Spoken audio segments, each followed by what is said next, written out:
Assalamualaikum warahmatullahi wabarakatuh.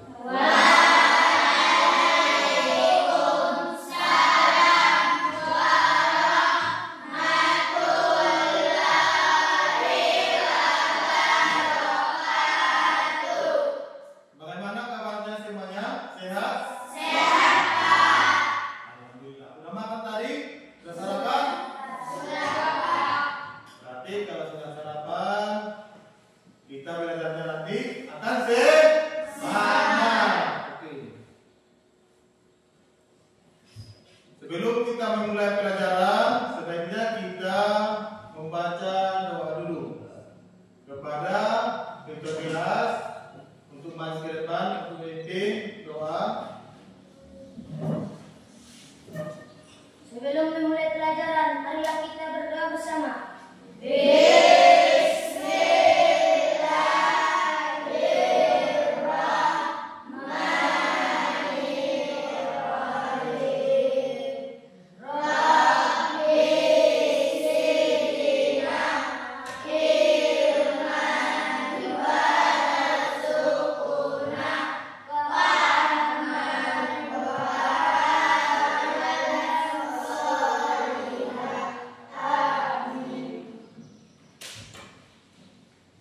Sekarang Bapak akan mengecek kehadiran.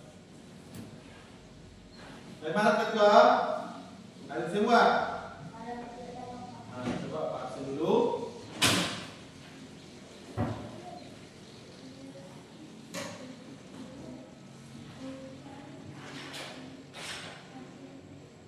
Yang pertama, Ahmad Alwan.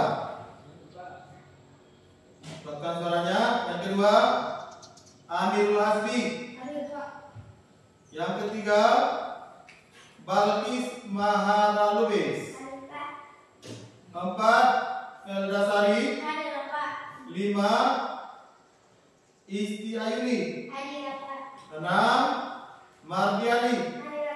7, Muhammad Ardiansa. 8, Muhammad Fahruzi. 9, Muhammad Naim. 10, Muhammad Rizki.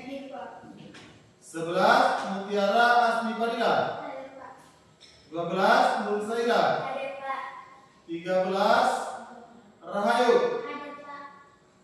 14, Riyandi Aditya. 15, Ridho Saukani. 16, Sahir. 17, Sakina Saputri. 18, Safatun Nabila. 19, Sultan Nawawi.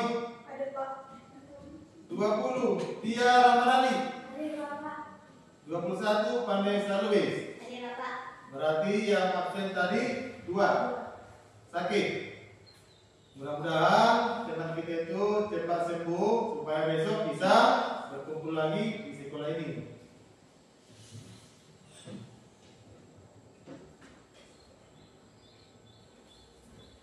Oke, sekarang kita akan menyanyikan lagu wajib Satu Nusa Satu Bangsa kepada anak tadi untuk maju ke depan. Semuanya diharapkan berdiri.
dipersilakan duduk kembali.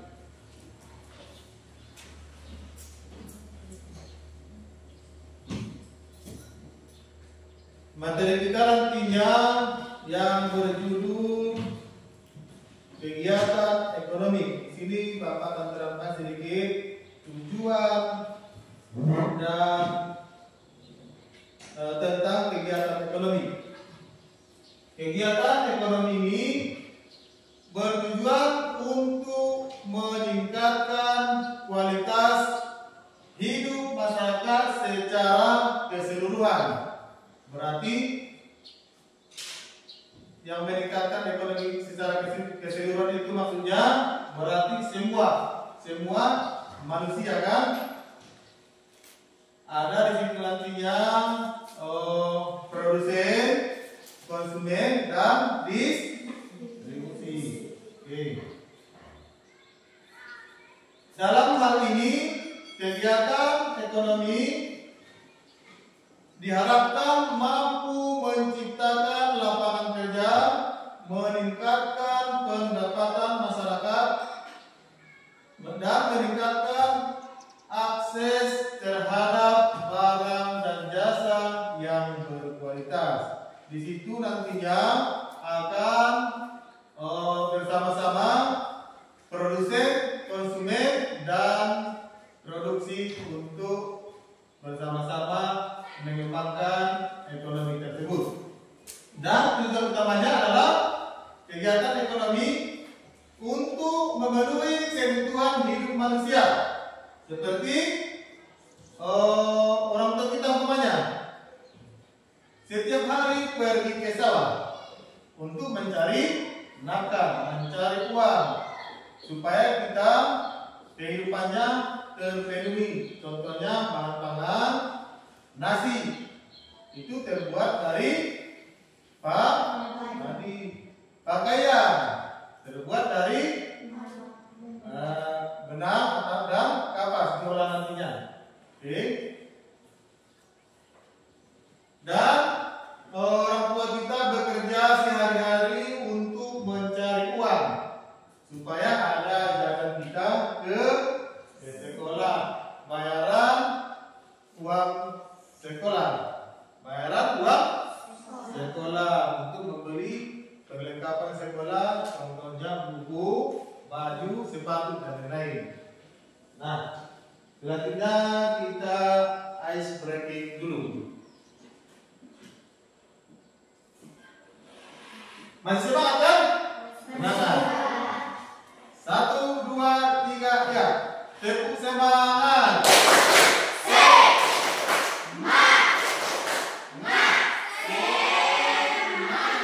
Oke, berarti semuanya semangat.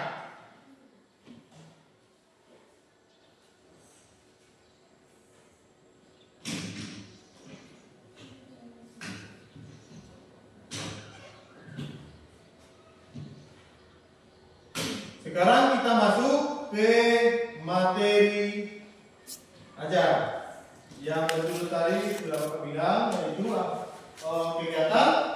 kegiatan ekonomi. Ini tadi Bapak sudah bilang ada apa tadi?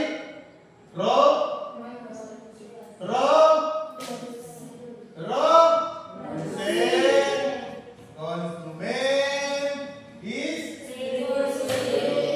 Jangan korupsi, nggak boleh korupsi.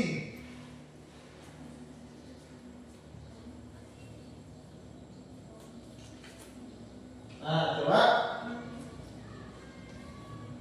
kita lihat sama-sama. Di situ ada gambar tentang, coba gambar pertama tentang, coba dulu.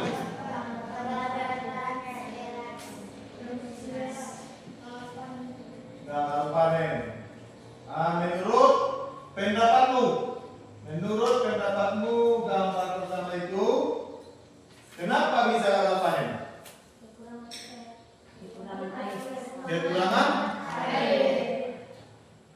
Kekurangan air. Satu, pupuk tidak mencukupi. Lanjut, apa lagi?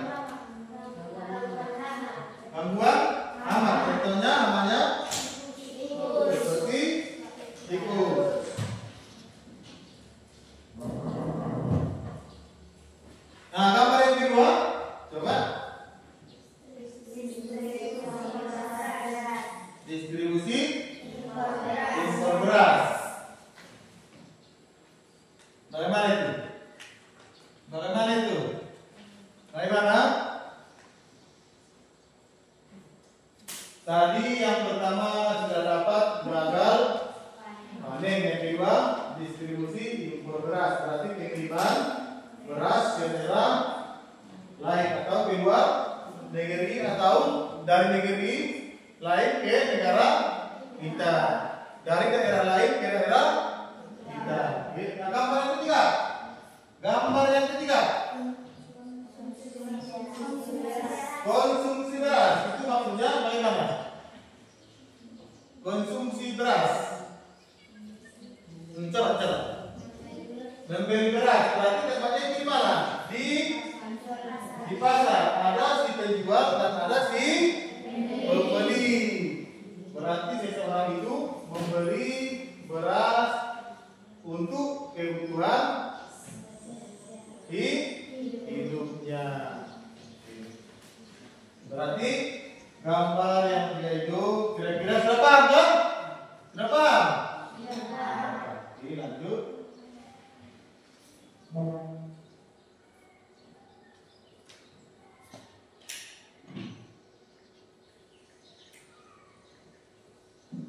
Nah, ini lagi.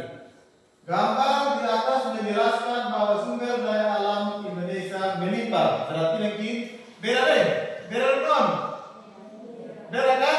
Dari yang tadi dengan yang ini. Yang tadi panennya tidak memuaskan. Sekarang memuaskan, melimpah. Gambar yang pertama, gambar apa itu? Gambar apa itu? Yang pertama. Sawah, bagus. Sawah yang sedang diterangi oleh matahari. Berarti sawah tersebut mendapatkan sinar matahari. Dan ini pantai. Di sini apa penghasilan di sini? Ikan. Terus apa lagi? Di laut apa lagi?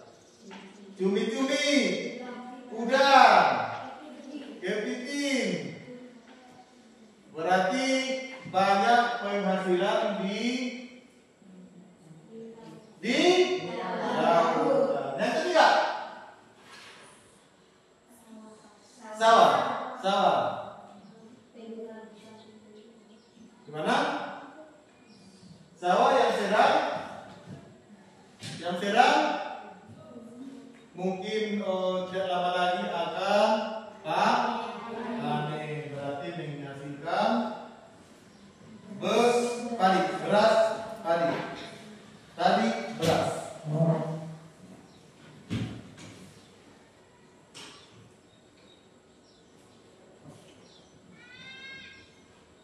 Nah, di sini Bapak akan sekilas bertanya kepada anak Bapak tentang gambar yang kita lihat. Ada dua pertanyaan, nanti angkat tangan yang dua pertanyaan kalau dapat angkat tangan nanti ya. Coba dijelaskan, kuatkan suaranya supaya terdengar ya. Coba. Pertanyaan pertama dari Bapak adalah bagaimana proses kegiatan ekonomi berlangsung? Oke, kami Kegiatan manusia dalam memenuhi kebutuhan dikenal juga dengan kegiatan ekonomi. Kegiatan ekonomi terdiri dari produksi, distribusi, dan konsumsi. Produksi adalah kegiatan yang menghasilkan barang dan jasa atau kegiatan menambah penggunaan barang atau jasa. bagus. Oke, anak kami sudah menjawab bagaimana proses kegiatan ekonomi berlangsung. Nanti Bapak menjelaskan kembali. Yang kedua, bagaimana aktivitas manusia dalam pemenuhan kebutuhan? Oke. Kegiatan ekonomi dimulai dari produksi, dilanjutkan oleh distribusi, kemudian konsumsi.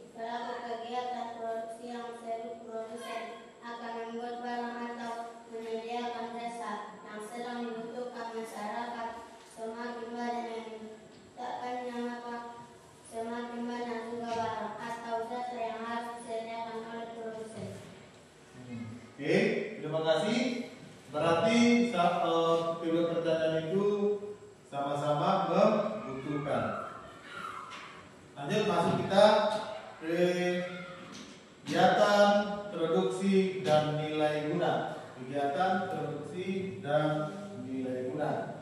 Berarti di produksi tersebut nantinya ada nilai guna. Ada nilai guna.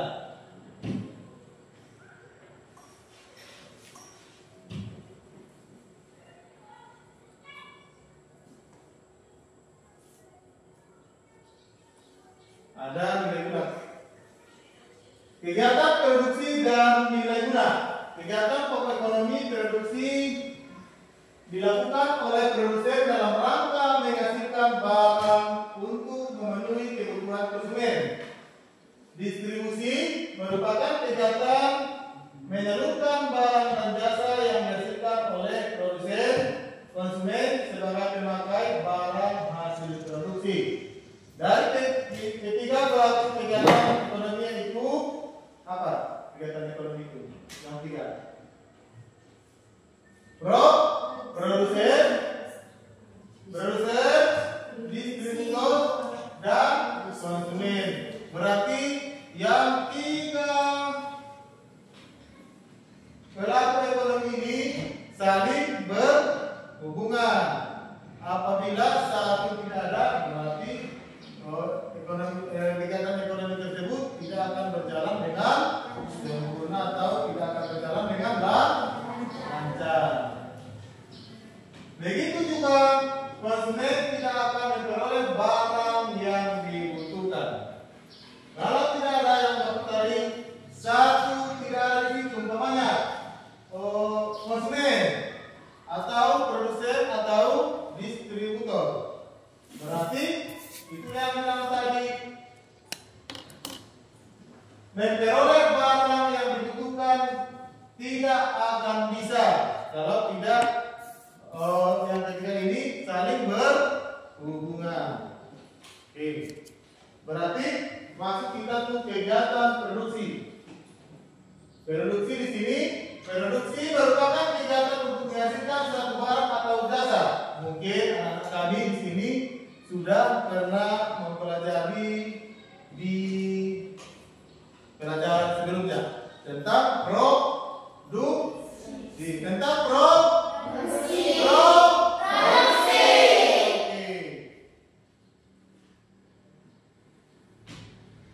Nah, di sini ada gambar tentang produksi. Ada bahan tersebut yang belum jadi, ada yang setengah jadi, ada yang sudah jadi. Contohnya padi sudah kenal semua padi kan? Sudah kenal semua padi? Sudah. Di sini orang tanya petani siapa? Petani orang tanya apa? Berkebun, petani kebun. Oke. Berarti rata-rata orang tua kita ini bertani, berarti sudah mengenal tentang padi. Berarti padi tersebut itu bahan utamanya. Setelah itu diproses menjadi bahan setengah jadi.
dari situ.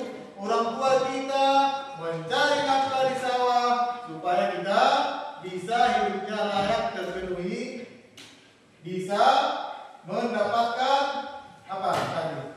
Baju, celana, sepatu. Apakah kamu malu ke sekolah yang tidak pakai sepatu? Malu kan? Berarti nantinya kita bergantian sama orang tua kita kan? Kalau kita sudah besar, kita yang merawat orang tua. Oke, lanjut. Itulah tadi barang gambar 1 dan 2. Masuk kita yang ketiga. Mana itu? Kayu. Bahannya adalah kayu. Kita proses menjadi apa? Menjadi kursi. Apa lagi? Lemari. Apa lagi? Meja. Apa lagi? Rumah dan lain. Berarti sampai situ kira-kira paham kan? Barang sebelum jadi, bahan jadi, bahan setengah jadi, bahan jadi. Yang tadi padi, beras, nasi, kapas, lanjut.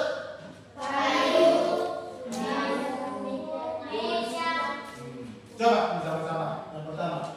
Yang pertama apa? Yang kedua? Nah, yang ketiga? Tolong. Mewah dan sebagainya. Oke. Nah, itulah tadi yang pertama nilai.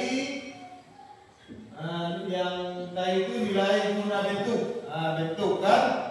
Nilai guna bentuk itu suatu barang akan bertambah nilai gunanya jika mengalami perubahan bentuk. Contohnya itu tadi yang kita bahas adalah dari kayu menjadi lemari, dari menjadi meja. Berarti nilainya akan bertambah. Yang kedua, nilai tempat. Barang akan bertambah nilai gunanya jika digunakan di tempat yang tepat. Contohnya, jika Anda berada di daerah dingin atau daerah pegunungan, maka Anda akan menginginkan jaket, jas atau selimut untuk melindungi tubuh kita dari kedinginan. Oke. Kalau bahan jas tersebut kita beli, kita pakai, berarti nilainya akan bertambah. Itu tadi nilai guna tempat. Beda dengan di daerah yang cuacanya panas. Itu yang kita butuhkan adalah apa? Kipas angin dan AC. Kalau di daerah panas. Nilai yang ketiga adalah nilai guna waktu. Contohnya adalah jika hujan datang, berarti Anda membutuhkan payung untuk melindungi supaya kita tidak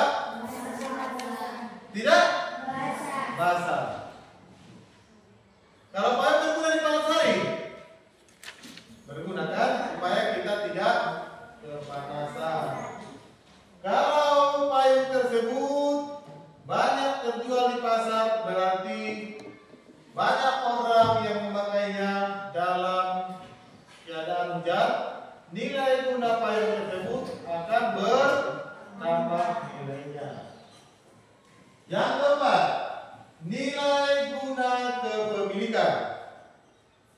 Barang akan bertambah nilai gunanya jika barang itu telah dimiliki oleh orang yang membutuhkannya. Berarti contohnya kita bikin adalah sepatu. Sepatu. Kamu dan orang tahu pergi ke pasar untuk membeli sepatu sekolah. Terus kamu pilih sepatu yang kamu sukai, dibayar orang kamu pakai, berarti sepatu itu nilainya akan bertambah dibanding sepatu yang belum terjual.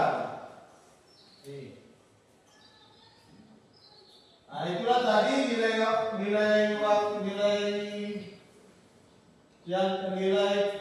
produksi 4, yaitu yang pertama tadi nilai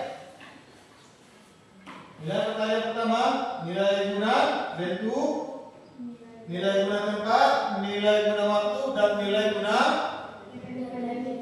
kepemilikan.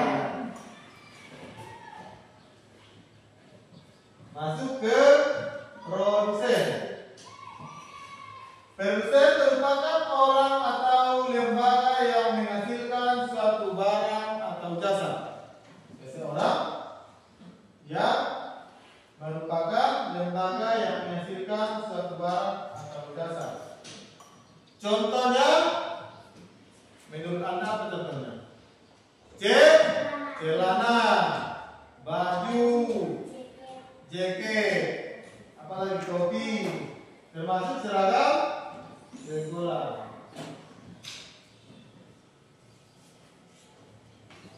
Nah, di sini ada tujuan produksi. Yang pertama, apa yang dibacanya yang pertama? Ini.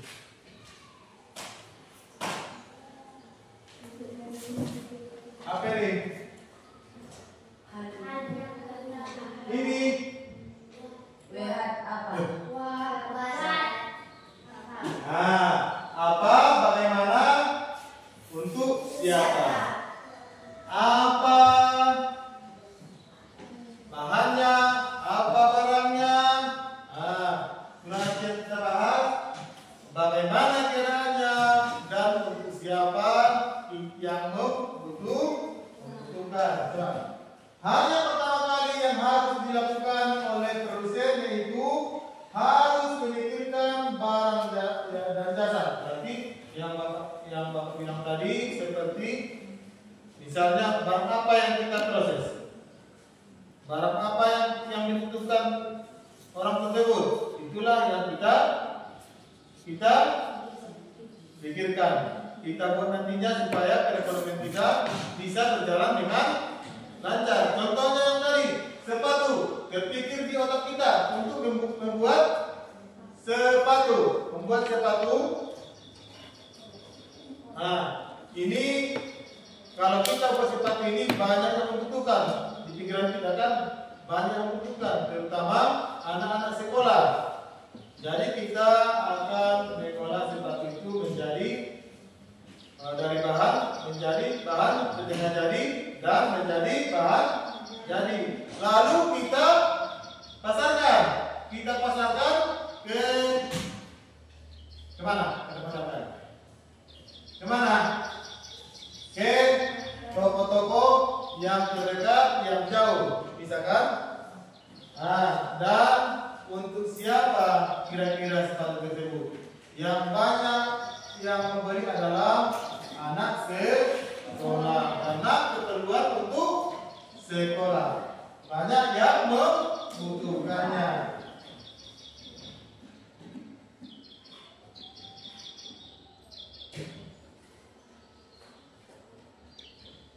Masuk kegiatan distribusi.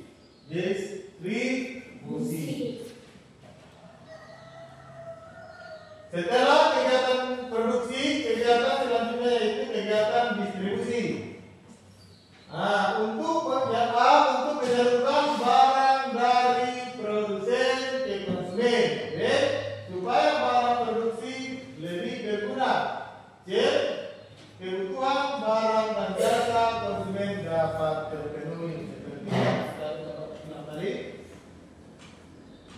supaya kita dapat dipenuhi barang tersebut.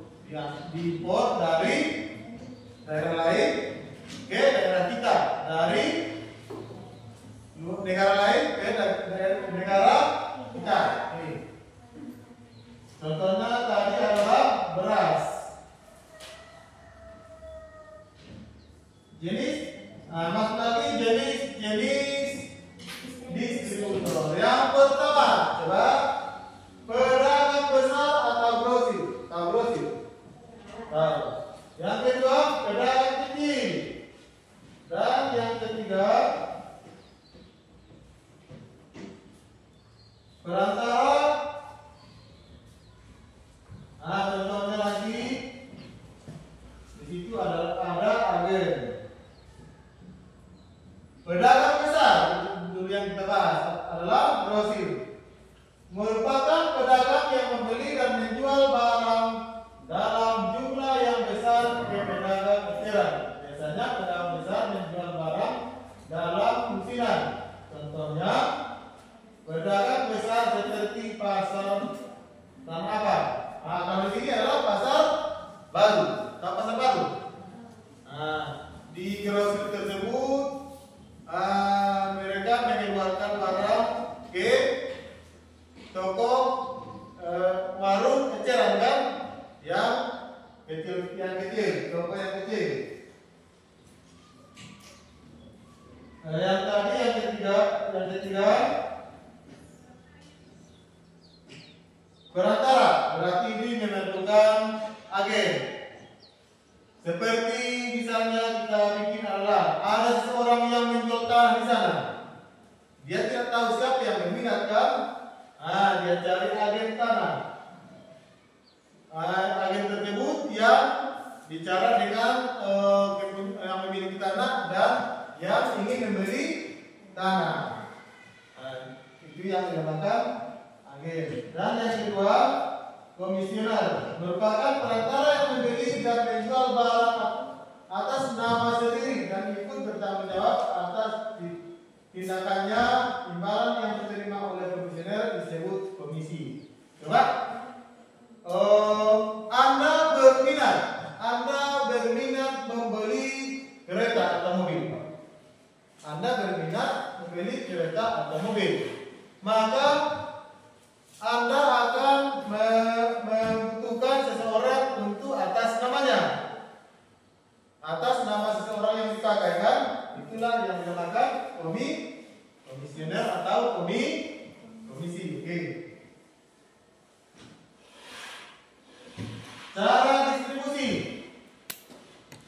Untuk mencapai tujuan distribusi ada beberapa cara yang dilakukan agar barang sampai ke barang konsumen. Caranya, distribusi langsung adalah kegiatan menyalurkan barang atau jasa kepada konsumen secara langsung tanpa melalui perantara. Contohnya ketika Anda membeli bakso di tukang bakso, berarti Anda akan memberikan uangnya secara langsung, tidak memerlukan orang lain. Anda akan memberikan uangnya atau membayarnya secara langsung. Ada lagi distribusi semi langsung. Kegiatan menyalurkan barang dari produsen ke konsumen melalui perantara yang masih bagian dari produsen. Misalnya, ada satu perusahaan yang bergerak di bidang pakaian, contohnya Batik Kampung. Hasil Batik Kampung ini tidak didistribusikan ke distributor lain, tapi langsung ke toko sendiri. Berarti orang ini sudah mempunyai toko pribadi, tidak mengoperkan barang tersebut ke toko lain. Oke, lanjut. Distribusi tidak langsung melalui perantara atau distributor supaya barang bisa sampai ke konsumen. Contohnya belanja ke warung tetangga untuk membeli buku tulis. Buku tulis tersebut tidak dibuat oleh warung, tersebut, tetapi diproduksi oleh pabrik kertas buku. Nah, itulah contohnya.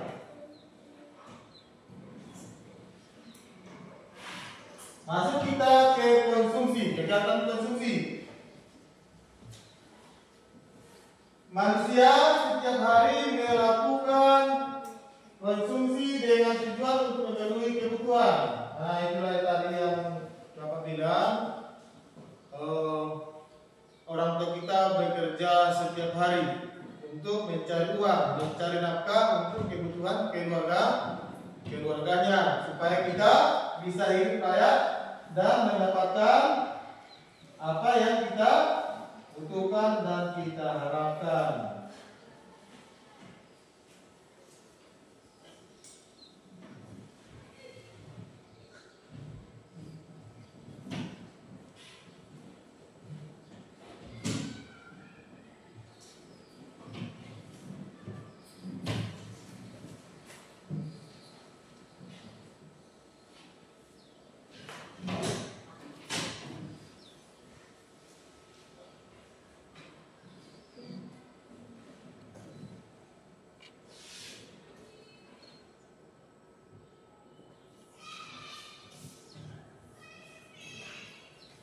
Jumlah anggota keluarga. Semakin banyak anggota keluarga, berarti kebutuhannya akan semakin banyak. Semakin banyak anggota keluarga, berarti kebutuhannya akan semakin banyak. Oke? Nah, gaya hidup. Kalau Anda sudah banyak uangnya, ada di pikiran Anda akan membeli itu, membeli ini, membeli itu, membeli ini. Misalnya mobil, rumah, apa lagi? Tanah yang banyak. Lalu membeli kebun, sawah.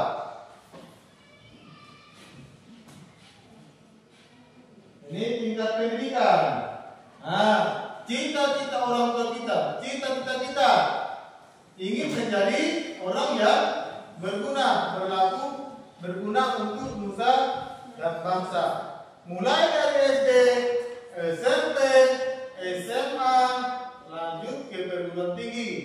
Kita menginginkan untuk sarjana supaya bisa nantinya berguna di masyarakat.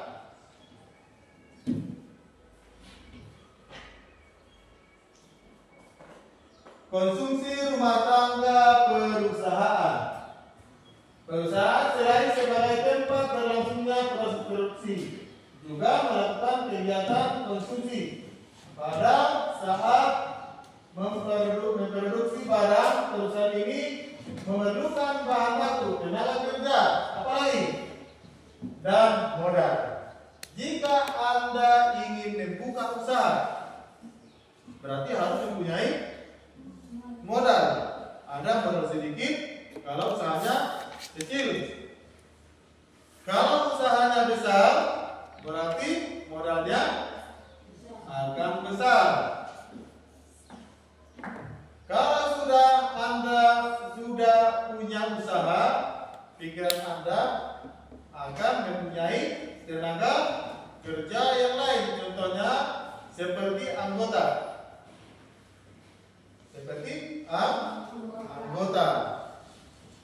Supaya ada yang membantu Anda di perusahaan Anda tersebut.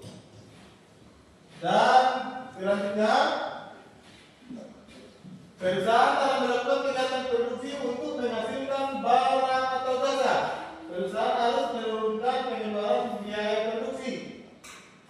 Apabila biaya produksi dapat diperkecil, maka biaya yang dikeluarkan untuk menghasilkan barang atau jasa tersebut rendah, sehingga berakibat pada harga barang menjadi murah.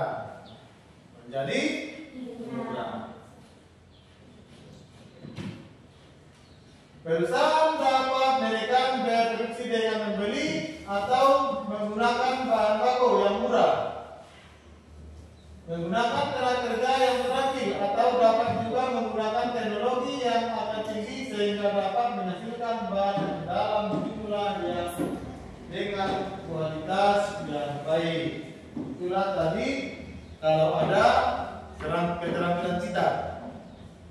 Kalau kita sekolah, kita usahakan mempunyai keterampilan yang baik supaya bisa nanti membuka usaha yang kita inginkan, kita impikan.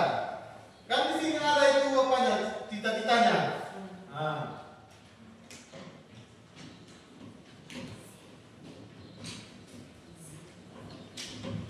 Konsumsi rumah tangga negara. Pada dasarnya sama dengan perusahaan negara bertindak sebagai produsen sekaligus sebagai konsumen. Nah, negara bertindak seperti produsen, bisa juga seperti konsumen. Tujuan konsumsi negara bergerak dengan rumah tangga, keluarga, dan perusahaan. Konsumsi negara bertujuan untuk memenuhi atau melayani kebutuhan masyarakat. Biaya yang digunakan untuk konsumsi negara berasal dari masyarakat melalui pajak. Nah, kalau kita tadi sudah punya uang yang banyak kan, kita sudah punya usaha, kita sudah membeli banyak tanah, kita sudah membeli banyak kebun. Kalau kita masuk ke konsumsi negara berarti harta kita tersebut, rumah kita tersebut mempunyai pajak. Berapa persenkah pajaknya itu tergantung keseluruhan harta kita. Kita harus membayarnya.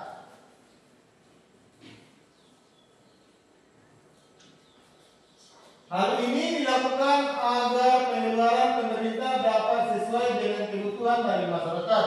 Berarti dari kita untuk kita. Begitu kan? Dari kita untuk kita. Yang dari ke negara itu berarti penghasilan dari kita. Seperti yang Bapak bilang tadi. Dari kebun kita, sawah kita, rumah kita mempunyai pajak. Mobil kita, kereta kita mempunyai pajak. Itu dibayar ke negara. Nah, contohnya konsumsi rumah tangga negara seperti membayar gaji pegawai negeri sipil. Gaji pegawai negeri sipil. Gajinya itu berasal dari kita untuk kita.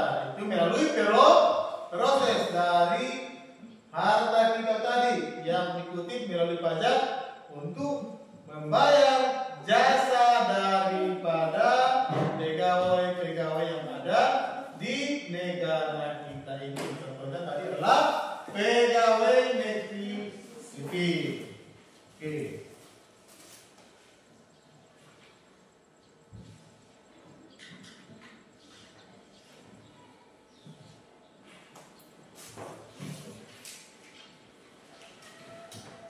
Nah, kira-kira di situ anak-anak semuanya kira-kira sudah paham tentang produsen, konsumen, dan distribusi. Insya Allah paham kan? Sudah paham semuanya? Oke. Mudah-mudahan kita paham semuanya. Ada tadi yang menyalurkan, ada yang menerima. Nah.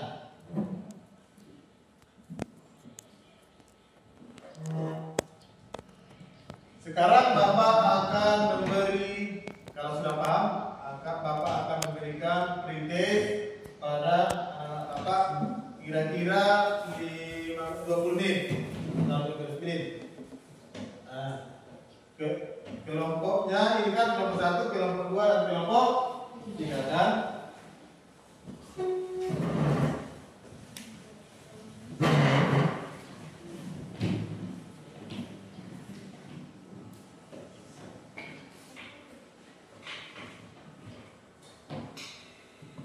Nanti dibacakan deklarasinya. Kelompok 3.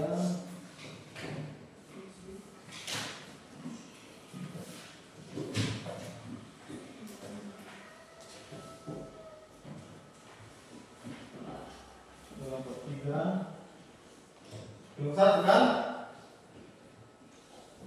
Coba dulu di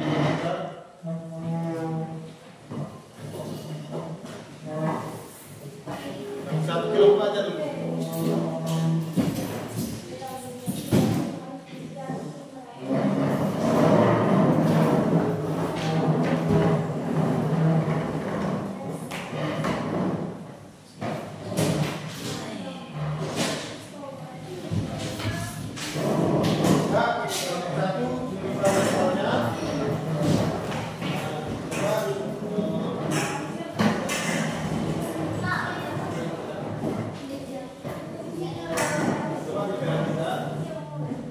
Tulis kelompoknya, di sini nanti tulis nama kelompoknya, kelompok 1 namanya kan, namanya,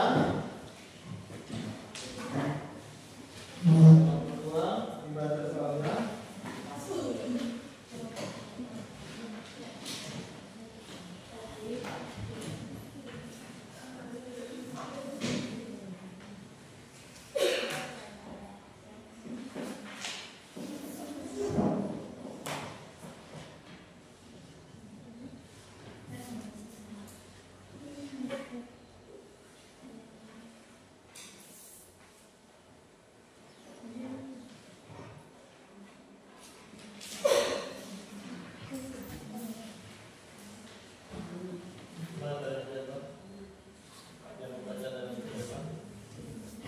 Coba baca dulu. Oh, isi ya.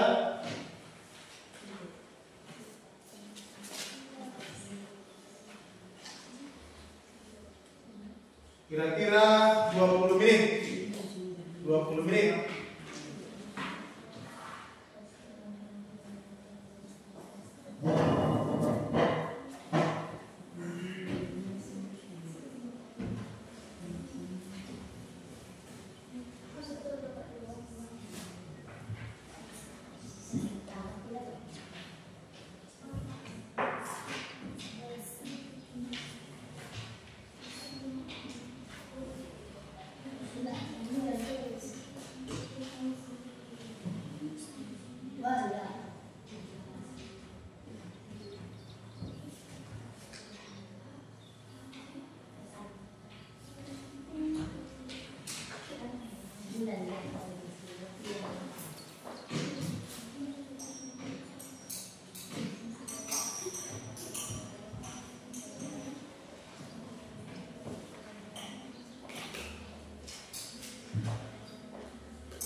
Sudah siap kelompok 1?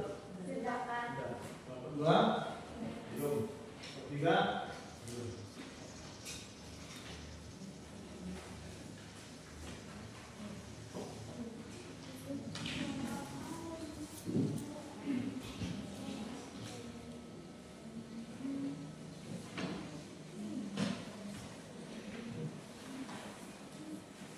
Coba, kelompok 2 udah siap? Udah siap? Sudah? Belum? Kelompok 3, kalau udah siap, sekilas kita menonton video dulu. Kalau udah siap. Kalau belum siap, siapkan dulu. Masih kelompok 3? Sudah? Sudah? Sudah? Kelompok 2? Sudah? Oke, sekilas kita kalau bisa anak kerekam dulu biar kita tahu bagaimana proses kegiatan ekonomi tersebut.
Nanti kelompoknya perwakilan dari kelompok maju ke depan nanti untuk menerangkan hasil diskusinya.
Habis.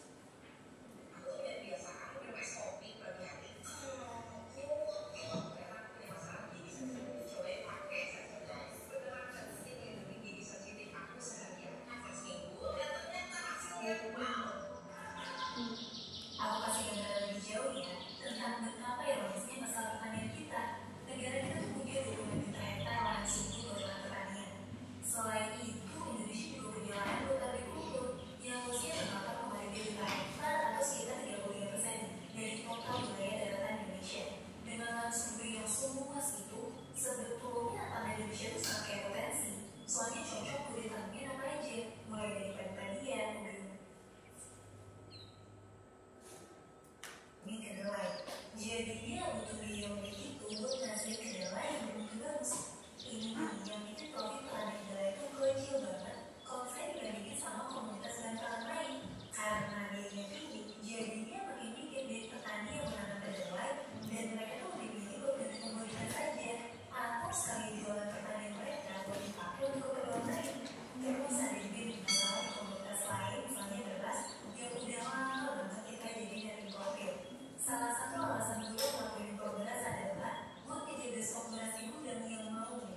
Soalnya menurut aturan nih, mulut tuh harus punya minimal 1 juta kerja dengan keras.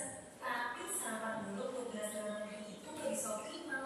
Dan ujung-ujungnya terpaksa harus impor dari luar. Kenapa bisa gitu? Alasannya karena gambar kita belum sesuai standar. Soalnya kandung ada air yang terlalu tinggi. Karena itulah, meskipun pemerintah tuh boleh dari 3 tahun di 12, tapi menurut data kementerian, ternyata kita tuh masih jadi negara impor dari komoditas beras. Sekarang kita masuk lagi ke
mulai dari kelompok 1.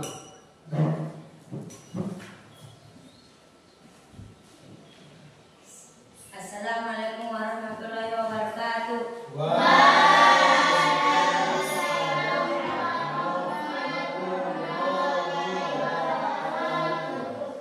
Peristiwa yang ada di gambar tersebut adalah gagal panen produksi beras.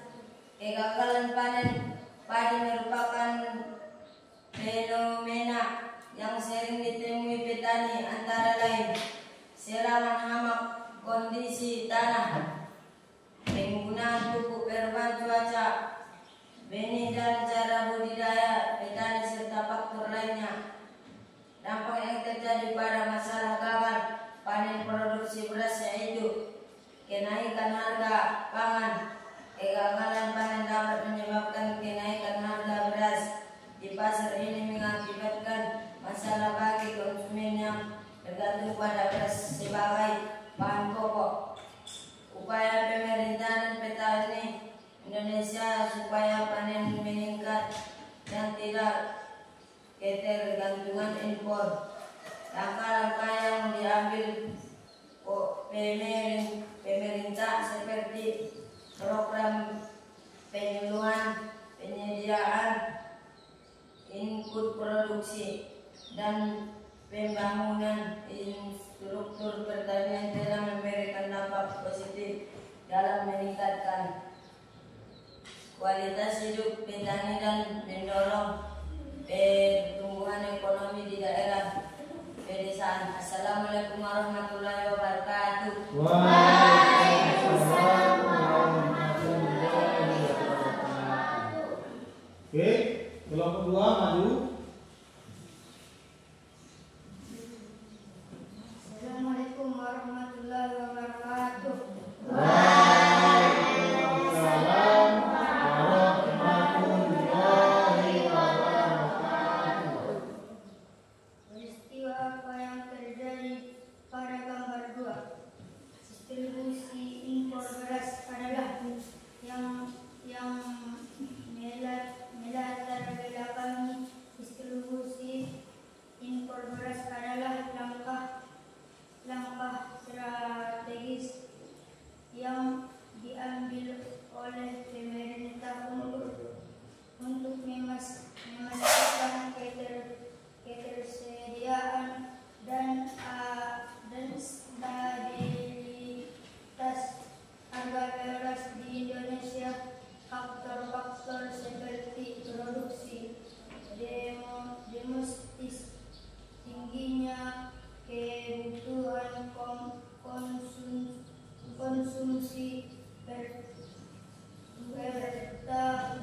serta upaya menjaga cadangan pangan menjadi alasan utama dibentuk keputusan ini.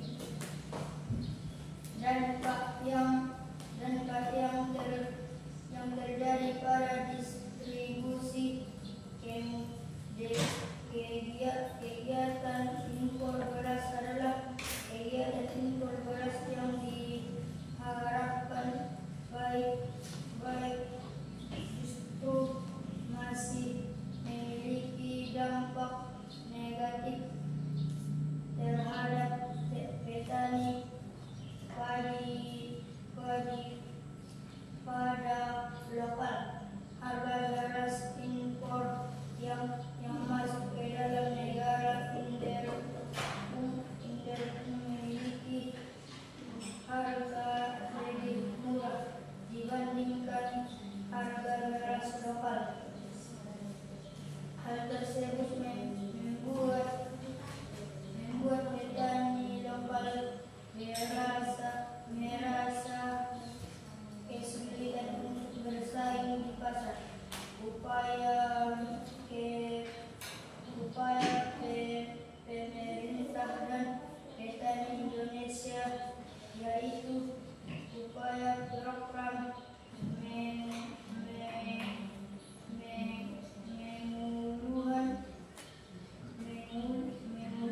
penyediaan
supaya pemerintah dan petani Indonesia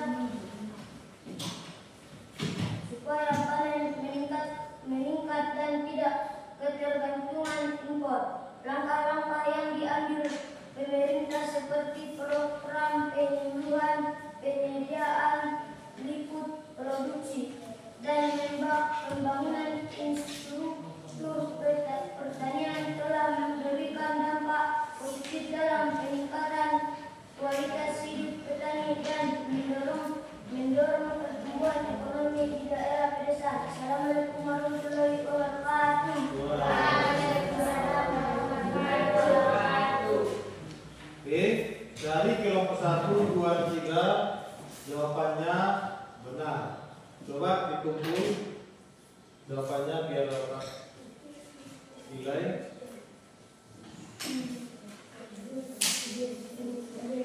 Kalau ini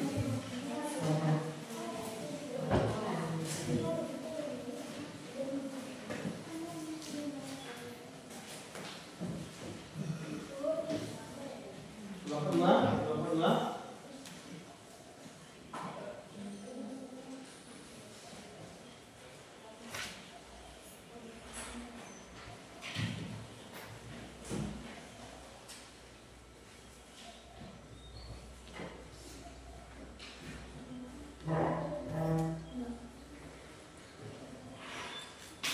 tentang kegiatan ekonomi, kira-kira anak-anak Bapak siapa?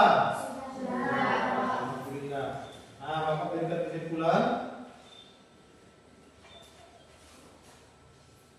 Kegiatan ekonomi ini harus dilakukan produsen, distributor, konsumen saling ketergantungan satu sama lain.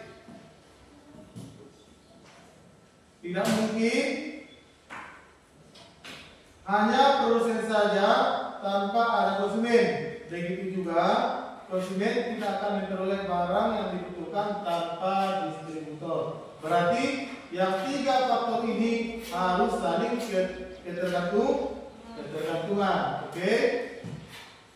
Mudah-mudahan anak Bapak semuanya paham dan menjadi bermanfaat untuk kita semua. Kira-kira ada pertanyaan lagi? Tidak. Oke. Bapak tutup pelajaran kita hari ini. Semoga diberkahi. Wabillahi taufiq wal hidayah. Assalamualaikum warahmatullahi wabarakatuh.